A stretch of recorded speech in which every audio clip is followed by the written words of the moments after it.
You are listening to Deconstruction Podcast, presented by the Architectural Authority magazine. This is the case when you find a problem, and then when you solve it, you created a new complete business, a new life for you. It was a big change. Like when we were trying to source materials, we just found that people weren't helpful. Okay. They weren't answering the phones. When you walked into a lumber yard, nobody would come say, "Hi, good morning. How can I help you?"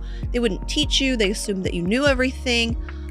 So we wanted to change that. We wanted to make sure that people felt like this is a place that's not just a place to shop. It's a place to get educated, to form relationships. Relationships have always been really important to us. We've always said we want to be an extension of our customers' business. Beautiful. If they grow, we grow. So we always try to save them time, save them money, and make them look good in front of their clients. That's our job. This episode is brought to you by WAD Designs Custom Woodwork.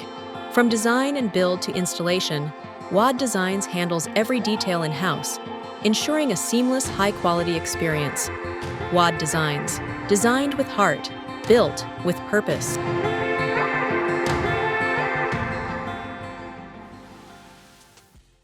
This is Deconstruction, a space where we explore the ideas, strengths, and stories shaping the world of architecture, design, and construction. From creative vision to business challenges, we dive into everything influencing the industry and how to navigate it. This podcast is produced by the Architectural Authority magazine, a platform committed to supporting creators and giving voice to those who turn vision into reality. Today, we welcome Laura Basili, co-founder of Brazilian Lumbrer and known as the Deck Diva. Laura has built her reputation around making decking and outdoor design stylish and fun. With a background in literature and international relationships, she naturally gravitated towards storytelling. Now she uses that skill to infuse beauty, creativity, and even a touch of glamour into the world of hardwoods, thermally modified woods, and outdoor living. For Laura, building materials aren't just products. They are the foundation of the places where life happens. Welcome, Laura. Oh, thank you for having me. And I'm very excited. Since the day that I met you, I thought I need to interview her. She's so awesome. The way that you manage your company, the way that you do your social media, like I was so impressed. I'm glad that you had the time to come and meet us. And the idea of this podcast is that we can show who you are, how you do things in your business, and to show the people that we can make our industry beautiful, exciting, it's attractive to more women, because I think the industry in our area is much construction materials, and the hard part of it tends to look not appealing. So I think you make it look appealing, you make it look fun, make it look beautiful. So I wanted you to be here and tell the story. Thank you. Yeah, definitely. It's a male dominated industry for sure. But I think there's a lot where women can give to the community, give to society through building materials, because a space can only look so glamorous, can only be as sustainable as the materials that you use. So picking the right materials is so important. It's not just about design. It's not just about looks. It's also about how materials hold up over time, how sustainable they are, ecological they are, chemical free they are. So I think it is important to have more women in the construction industry. Definitely. I do believe that women, we have a different sensibility towards the industry itself, and the way that we manage and we can influence the environment is different. So I'm very, I will say, attracted to finding women that are doing things in a different way, because we definitely impact the industry with, a sense of more nurturing, I will say, more care about the details, more profound the influence of, why these materials. I think men are more number focused. They're number crunchers. They want the project dates and the finances, whereas I think women are tend to be better at communication and education, and how these choices will impact the family, the community, posterity. So I think that's important to have in the industry as well, not just what's going to get the job done quicker or cheaper, but Mhm. how is this actually going to affect my grandchildren or great grandchildren down the Exactly. line? And Thank how much are they going to be able to enjoy these spaces? So I think that's one differentiator that a lot of women bring to the Mhm. industry. I would love you to tell us the story of how you became the Deck Diva, because that's something that it blew my mind. I do love seeing your Instagram feeding. I love seeing you in there showing, educating, and being fun and giving that other face of the industry. So tell me the story of how you became the Deck Diva and the story of Brazilian lumber, because you mentioned when we met, you mentioned the whole story that I got fascinated. So tell us a little bit. Okay. Um, so when we first started in this business, I didn't know very much about Mhm. woods. I mean, I think like most people, I knew wood came from trees and there was, a couple species just like trees, but I didn't know which ones were for indoor, which ones for outdoor, which ones were expensive or cheap. I figured everybody goes to Home Depot to get all of their lumber, and that was as That's far it. I knew about. Oh, there's hardwood floors. Exactly. That's as far as I knew. So when we got into it, I needed to learn. I needed to learn, and I wanted to learn by doing. So I had invented something called Deck Dares. Uh-huh. And at the time we had a partner, so I baptized him Deck Dude. So the Deck Dude was going to do the Deck Dares, but sometimes he needed a partner to do this with, or a female, or a native English speaker, whatever it was. So I had to come up with a D word Mhm. for a female, and my options seemed to be ditz or diva. And I thought, well, I want to be the Deck Ditz, so let's go with Deck Diva. Exactly.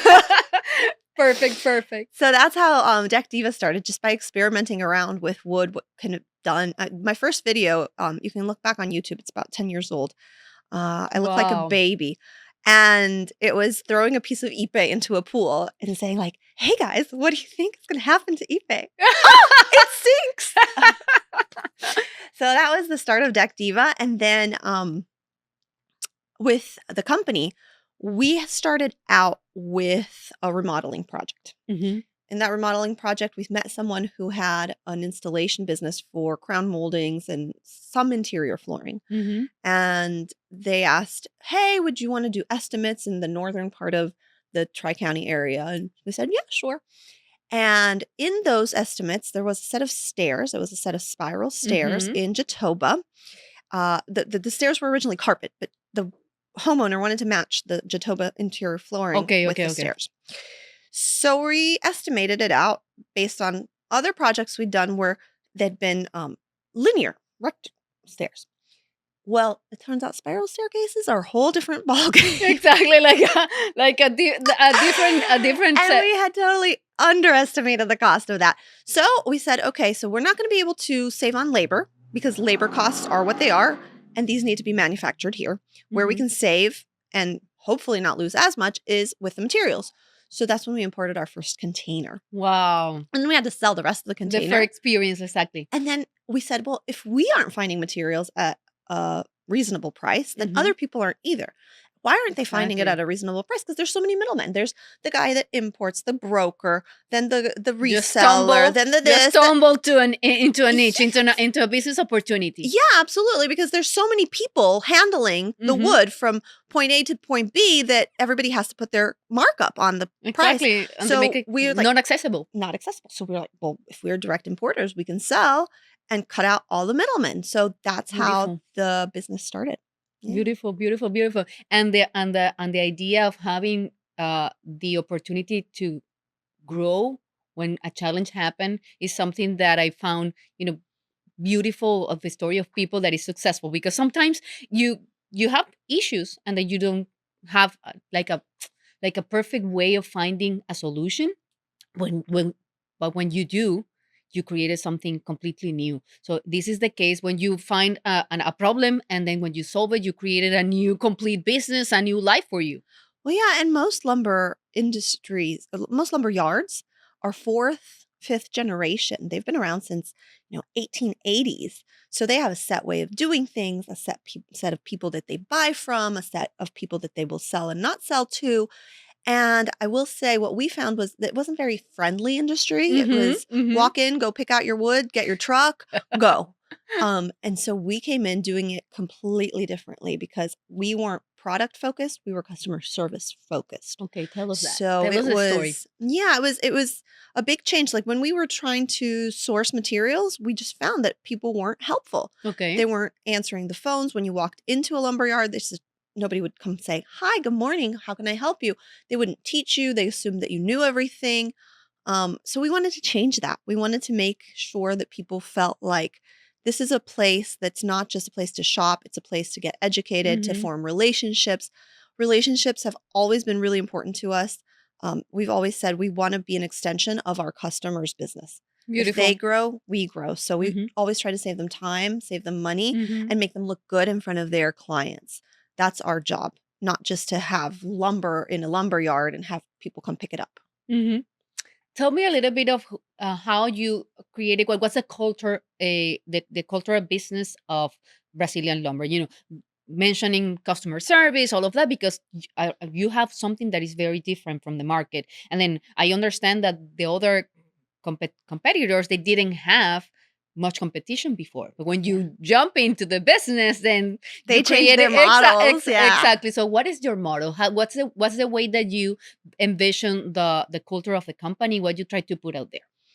We're a very tight-knit community within our company. Mm-hmm. The last Friday of every month, we do a company barbecue.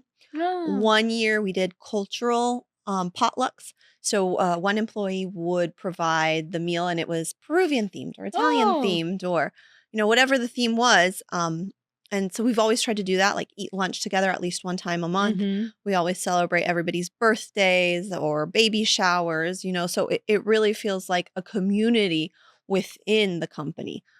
We've always tried to be very ethical, Mm-hmm. not only in sourcing the materials, but also in even in our marketing Mm-hmm. practices. Like we've always tried to just promote ourselves, not Coca-Cola versus Pepsi or McDonald's versus, Exactly.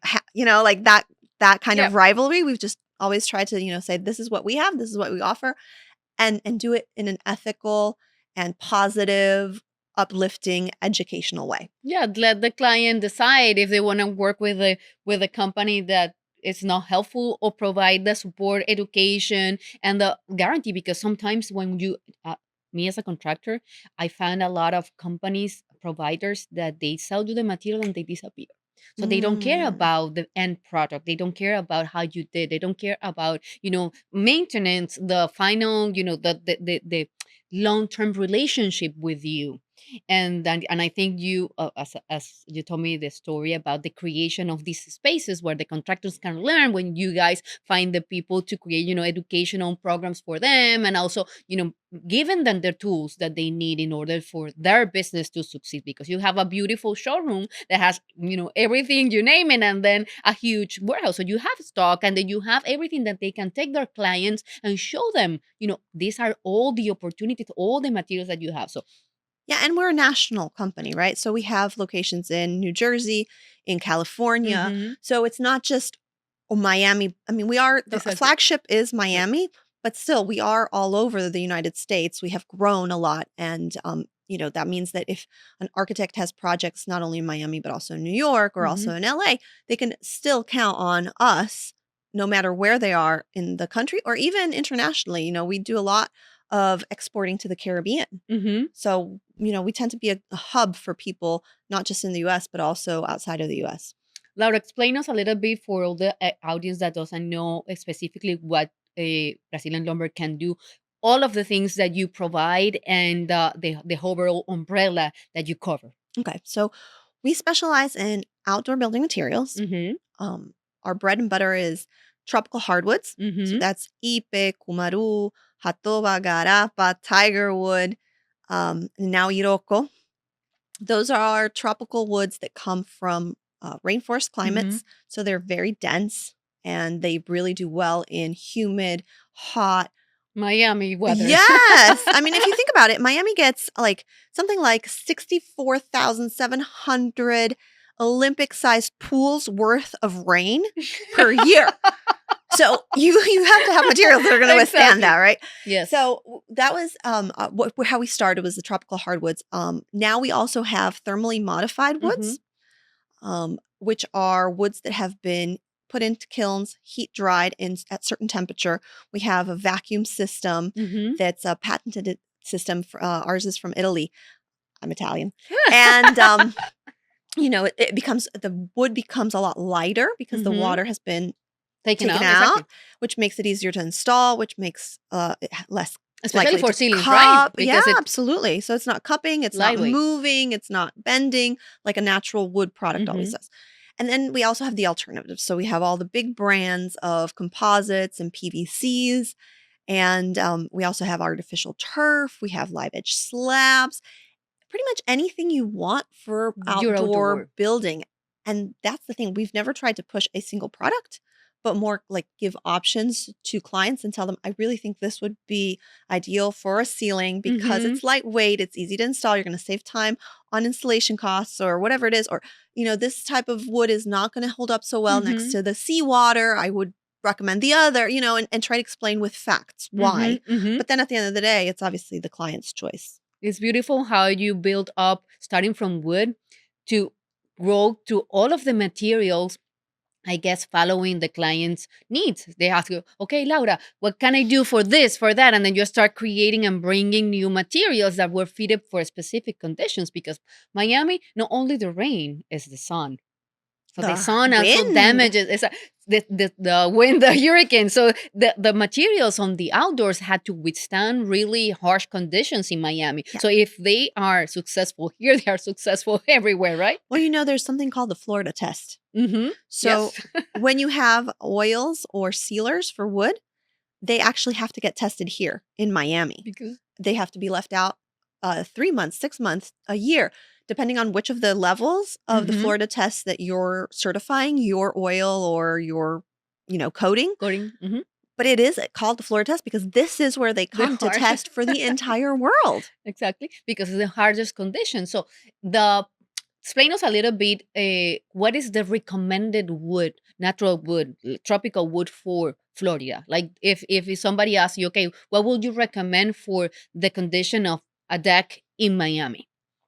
Ipe is king.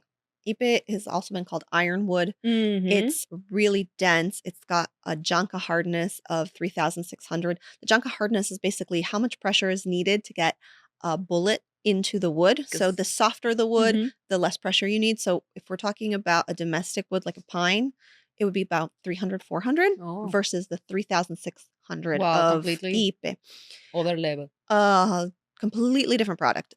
It's so dense, it sinks in water. Like my Exactly. like, We're gonna put it on the link below. yes. Oh no, please don't. And so Ipe is always great, especially if you're near the ocean. That Mm. saline really erodes other products. And Oh. in fact, if you go to the Bahamas or Turks and Caicos, you'll see those big resorts. They'll always use Ipe Yeah. when they're building. Now, if you're not building by the water, but more inland, you can use other tropical hardwoods. There's also some thermally modified woods. Mhm. Ash, for example, thermally modified ash can be used for decking. Wow. But again, I would recommend going with a thicker Mhm. size. So instead of going with a 1x6, going with a 5/4x6. And these are all tips that we give our clients for each of their project. Or if you're installing kumaru, it's a little bit more fibrous of a wood. Try to put your joist spaces closer together. Things like that That's beautiful. that help with installation. But at the end of the day, it's the contractor really who decides how they want to install, if they want to use screws or if they want to use clips. I always personally recommend using screws just because that wood won't move. Clips, they could move or they could come out. But it really depends Depend of the on application. the application and how close you are to the water. I think that's really important to keep Yep. in mind. There is something that always the designers make a point, and I know that when people goes to your showroom, you will make that beautiful explanation about how the wood change color because the owners they select a piece of wood and they think that it's gonna be like that for forever. So it's the color it's changing, the texture is changing. So explain us a little bit of how the wood weathers and in the case of Ipe, it becomes more beautiful when with the time for me, like it turns into a grayish, for me more attractive.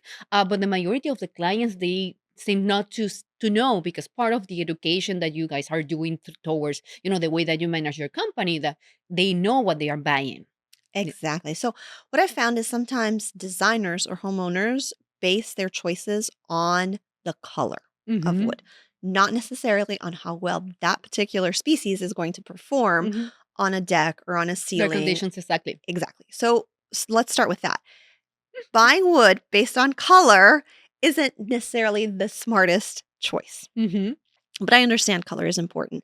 Now, aside from that, wood is a natural product. It will change. So one sample isn't going to represent what all of your deck or all of your ceiling is going to look like. Mm-hmm. And the variation is what makes it a natural product, what makes it a Beautiful. beautiful project. Exactly. Nobody expects two pieces of marble to be the same, No. but a lot of times uneducated customers will say, well, why is this board darker? I want to return it. Or why is this one lighter? Why does this one have a knot? Or, Because you it's know, a tree. because it's a tree.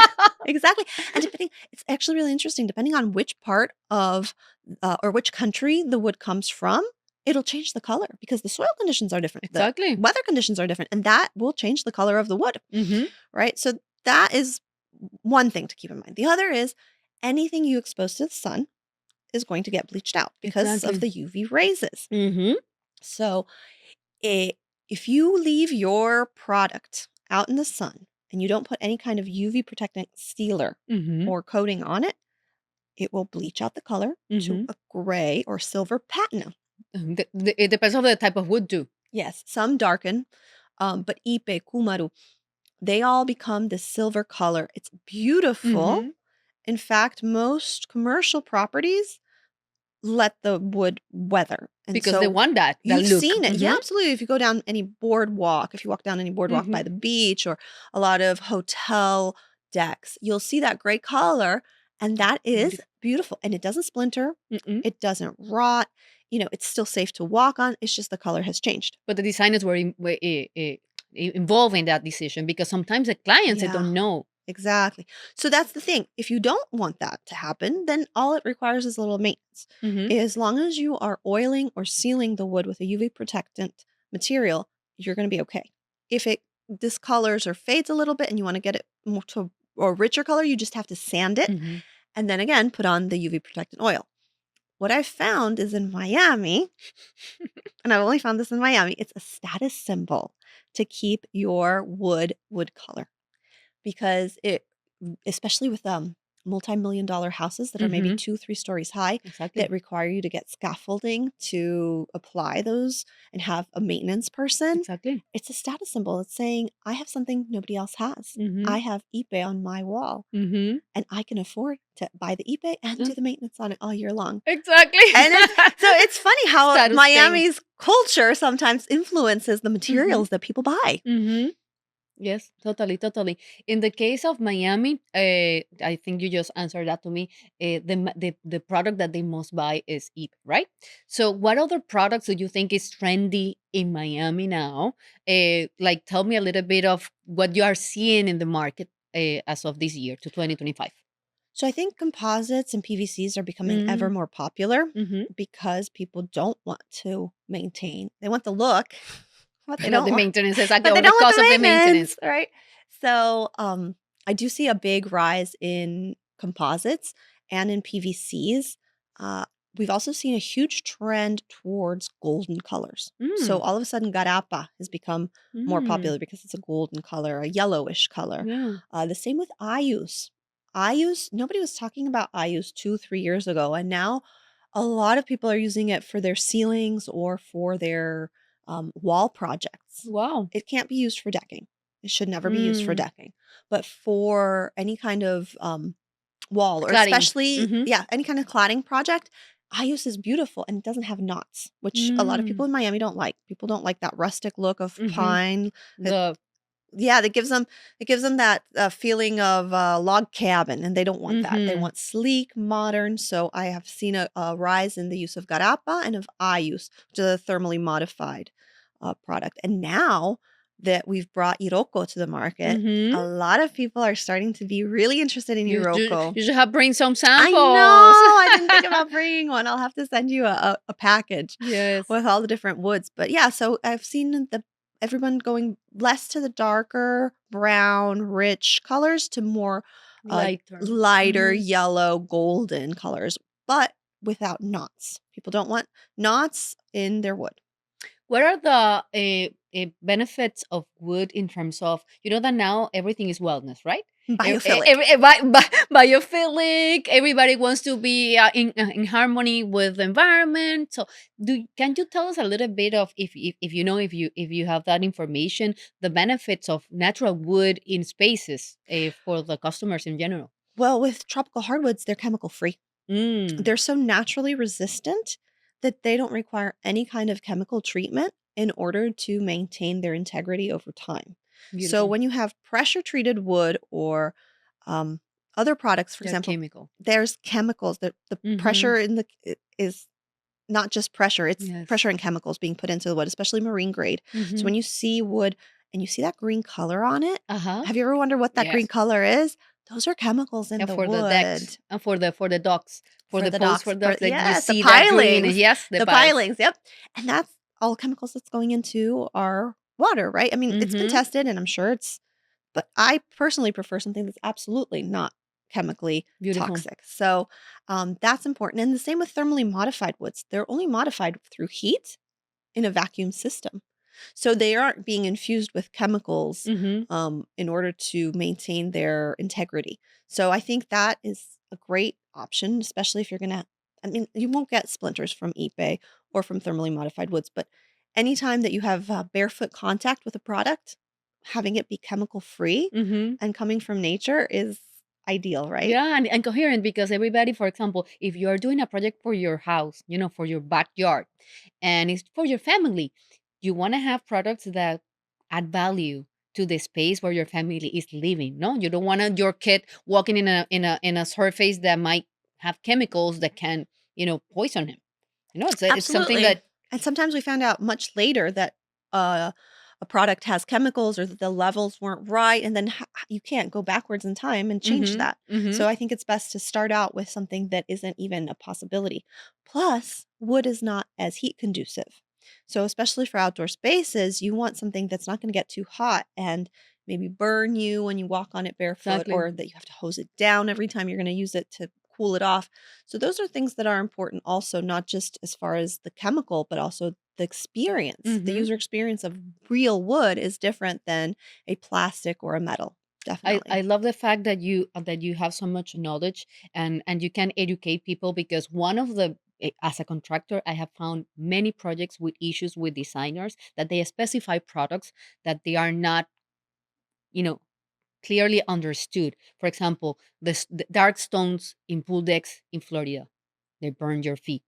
So, that type of information you provide to the designers so they can specify the right product. Because and one of the things that I love to do here in the show is showing the collaborators that make the ideas become realities, right? So every project has the different players. You Mhm. have the contractor, you have the designer, you have the architect, and then you have the providers, the manufacturers, the people that helps you support you in the process of specifying something and all the guarantees. Because if you don't have somebody that tells you, okay, this is the heat resistant or value of this wood or the toxicity of everything, you cannot even apply for either a well certification, a sustainable green building. No, that background. It's not when you go to a company that has all of that background, you feel comfortable. You feel that you have a team, right? Because then you can go, okay, I'm going to apply for a green building certification with all of these products because this company is knowledgeable, will give me all the information and the best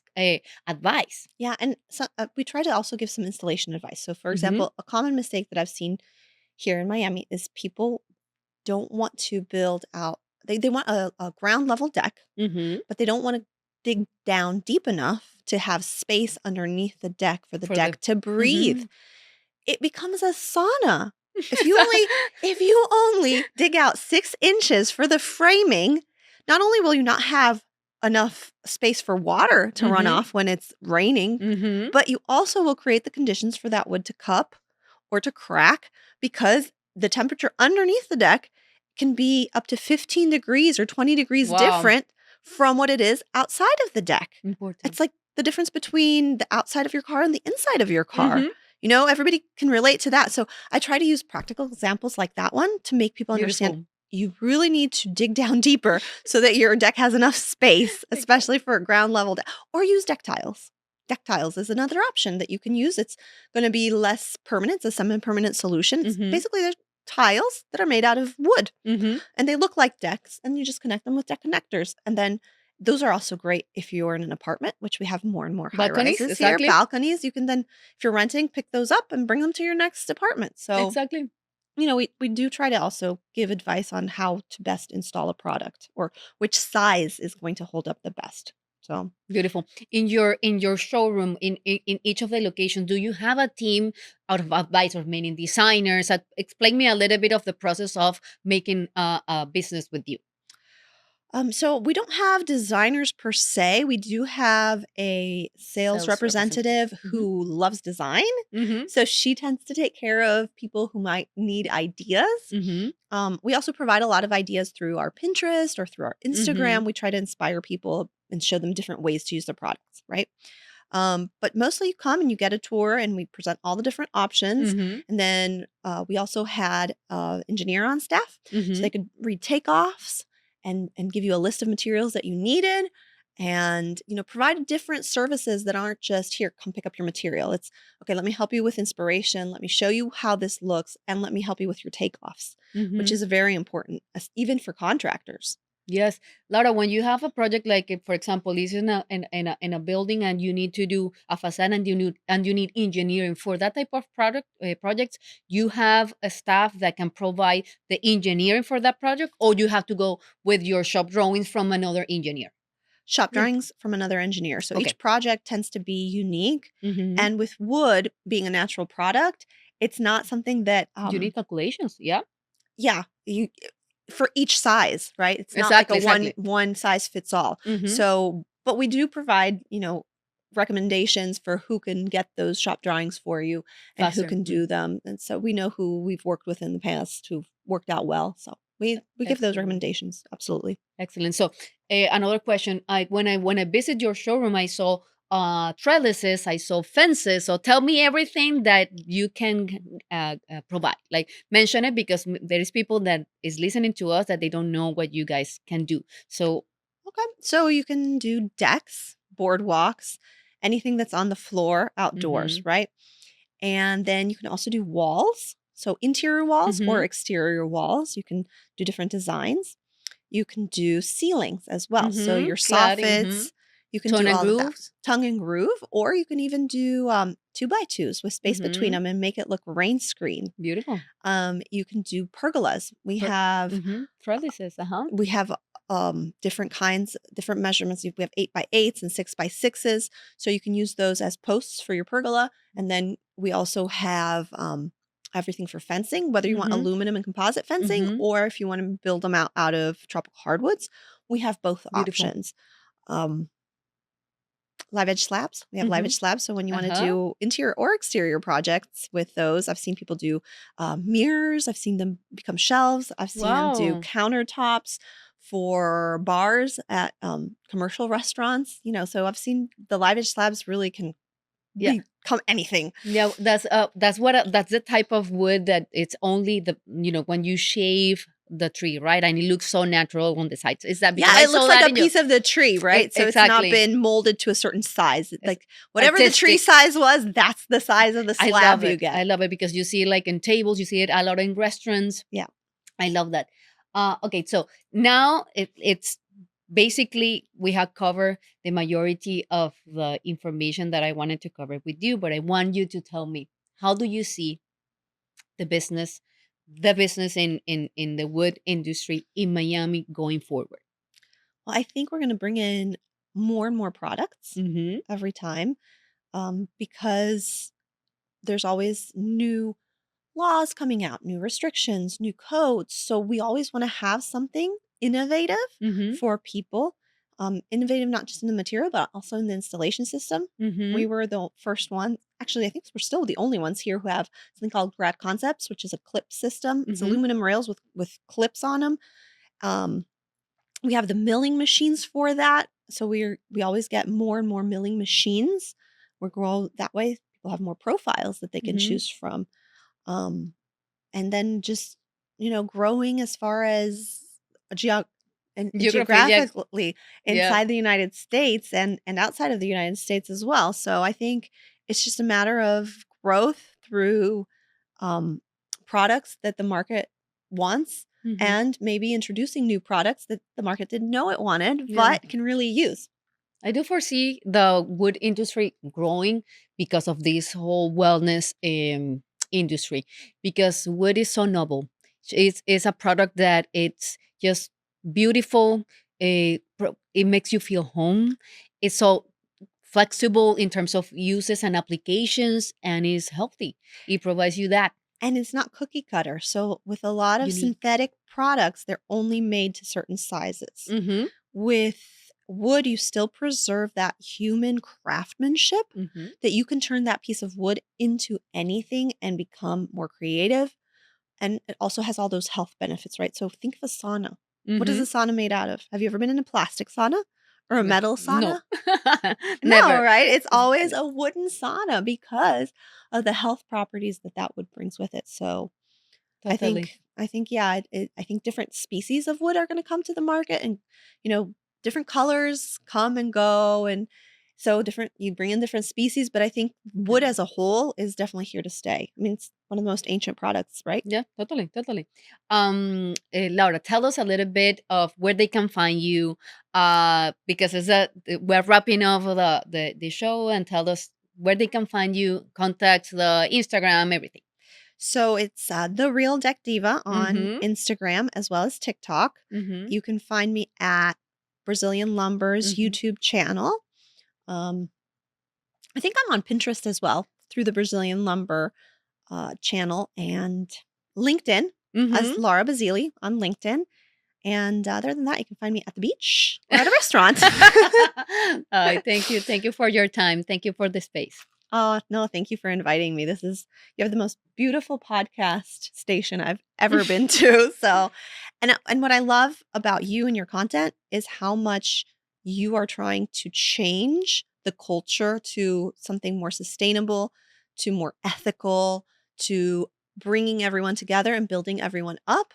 I think successful women like yourself help women grow Mm-hmm. and break glass ceilings. So thank you for all the work that you've done in this space. No, I love it. I love it, and that's the reason why I invited you, because I do believe that you represent one of those women that are Thank doing you. and making a change in the industry, not only here in Miami, but for everybody that is listening to the podcast, that everybody that is trying to be an entrepreneur, start a new business, and say, "No, I'm a woman. I have family." No, no, no. There is no boundaries. There The are only no boundaries is boundaries. your heart. You just have to find the right support. That I will say. As a mom of two, you do have to find the support and not feel guilty about using that support. Mm-hmm. Because I think that's Yes. something that sometimes as moms we think, Cultural. oh, we shouldn't do that. But really go ahead and do it. But put in the support so that you don't burn out. Exactly, So and then you can be good in every aspect of your life that you decided to work. Because when you are passionate about what you do, which I know you are, yeah. that happiness bleeds into your family, your partner. The way that you live, you walk on the beach. Everything that it's a reflection of how you are, and if you are doing what you love, that is seen. Yeah. And if you're making an impact, I think that's Mm-hmm. the other thing. It's nice to be in an industry where you do feel like you've made an impact. Mm-hmm. Mm-hmm. So absolutely. Well, thank you Yeah, so much no, for thank you, having me. thank you. Thank you so much for listening to Deconstruction Podcast. Your 5-star reviews really help us continue what we do. Please rate your listening experience, and let's keep building this beautiful community together. For exclusive access to more design content, visit thearchitecturalauthority.com or download our app from the App Store or Google Play. Until next time, stay creative.